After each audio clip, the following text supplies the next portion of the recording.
Nos volvemos a encontrar en este espacio, en entrevistas de CNN, que nos hemos tomado este verano haciendo recomendaciones literarias. Y no podía no dejar de mencionarles el último trabajo de Daniela Catrileo Chilco. Acá lo tengo en mi mano, se lo estoy mostrando. Ella es escritora, filósofa, poeta y que sorprende con acá una historia de una isla en el sur donde solamente hay ancianos y niños, y que habla también de una pareja que tiene que lidiar con todo lo que ocurre en la gran capital, con las inmobiliarias, con las revueltas y con la búsqueda de una identidad en tierras despojadas, en tierras conquistadas. Así que tenemos ya la comunicación con Daniela Catrileo. Daniela, ¿qué tal? Gracias por darte el tiempo para esta conversación. ¿Cómo estás? Hola Viviana, muy bien, gracias por la invitación. Daniela, ¿cómo fue este proceso? Que es bien como difícil clasificarlo únicamente porque yo creo que hay mucha poesía también en tu prosa, en tu forma de escribir en este libro, de construir esta historia de esta isla donde finalmente una pareja decide refugiarse ante situaciones como que de alguna manera también dan cuenta de estos últimos años tan convulsos que hemos vivido en el país.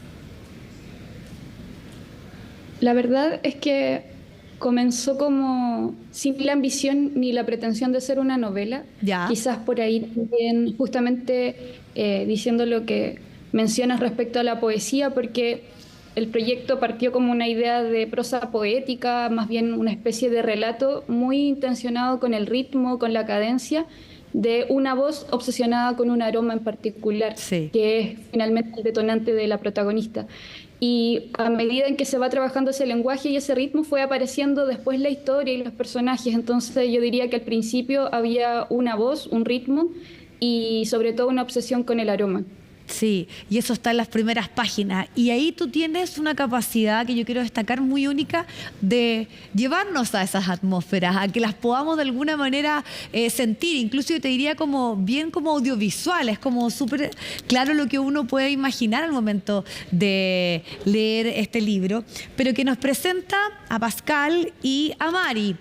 Mari, que tiene sus ancestros que vienen del Perú, y en el caso de Pascal, sus ancestros mapuches. O sea, en el fondo también está el tema del desarraigo, del despojo, de las culturas. Bueno, tú también aquí en la utilización del lenguaje, ¿no? Está muy presente. Entonces, esas decisiones y por qué esta historia te pareció pertinente de contar como una forma también de abordar otros grandes temas.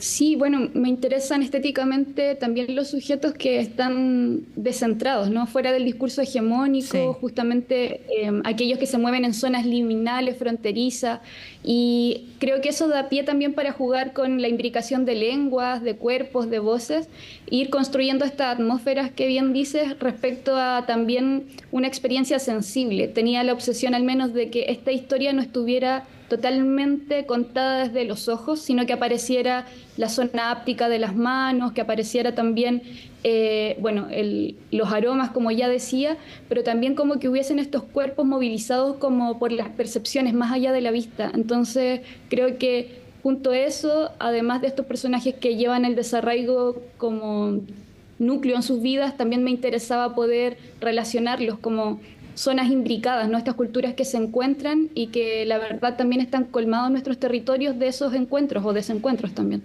Y como son temas tan profundos y estructurales, acá, eso sí debo decir, hay una elección por el humor y que es también como un refugio de las protagonistas, ¿no? Sí, bueno, también al principio yo pensé que iba a ser un poco más gracioso también, como empezaron a surgir estas ideas.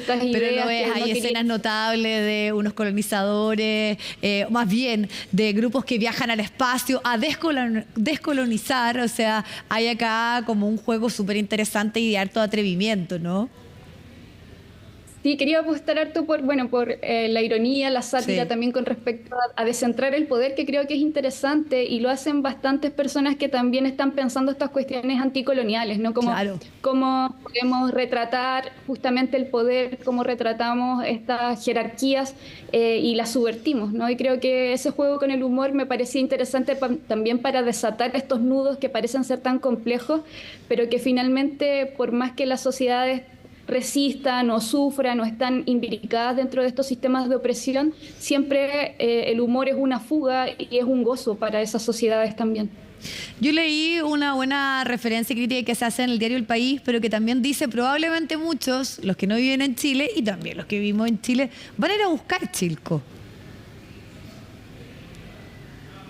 Y bueno, esa es una referencia muy hermosa que además la hace Marco Avilés, que es un gran escritor peruano, ¿verdad? Que también comparte justamente este lugar liminal que llamamos entre el mundo cholo y el mundo quechua. Entonces también me parecía muy hermoso que él lo hablara desde su propia subjetividad y de su historia. Entonces me parece hermoso que más allá de que sea una isla que está pensada en un lugar parecido a Chile, no vamos a decir que puede ser totalmente este país, creo que es una historia que puede tener cruces continentales y que obviamente todas las historias de desarraigo o de búsquedas de una identidad o de un lugar para cobijarse pueden ser también universales.